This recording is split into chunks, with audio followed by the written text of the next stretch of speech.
ഉച്ചക്ക് ഭയങ്കരമായിട്ട് വിശന്ന് കുടല് കരിയുന്ന സമയത്ത് കുറച്ച് ചോറ് കഴിക്കാൻ വേണ്ടിയിട്ട് ഒരു 1:45 ഞാനിവിടെ കയറി. നല്ല മസാലയിൽ കുളിച്ച ചെമ്മീൻ കണ്ടോ ഇങ്ങളെടുത്തെ? അതിതാ ഈ ചൂട് മീൻകറി കൂട്ടി കുഴച്ച് ചോറിൻ്റെ കൂടെ ചേർത്ത് വെച്ചിട്ട് ഇങ്ങനെ കഴിച്ചേ ഒരു രക്ഷയില്ല കേട്ടോ. അത് ഇവിടെ ചോറിൻ്റെ കൂടെ 3 കറിയുണ്ട്. സാമ്പാറും പച്ചക്കറിയും പിന്നെ മീൻകറിയും. ഇത് ബീഫിൻ്റെ തലച്ചോറാ. നല്ല ടേസ്റ്റ് ഉണ്ടേ.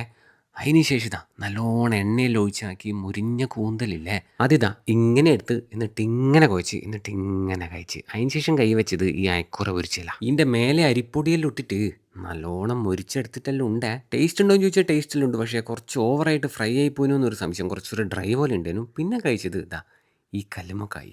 ഇതൊരു രക്ഷയില്ല കേട്ടോ. ഭയങ്കര ടേസ്റ്റിനു. അങ്ങനെ അതെല്ലാം കഴിക്കുമ്പോഴത്തേക്കും മത്തായിന്. പിന്നെ അവസാനം 2 പായസം സേമിയവും പ്രഥമനും കൂടെ മിക്സ് ആക്കിയിട്ടും കുടിച്ചേ. ഇനി സ്ഥലം പറഞ്ഞുതരാം. നമ്മളെ പാനൂറുണ്ടല്ലോ, പാനൂർ ടൗണിലെ ഹോട്ടൽ ശ്രീനാരായണ കല്യാണ പന്തല.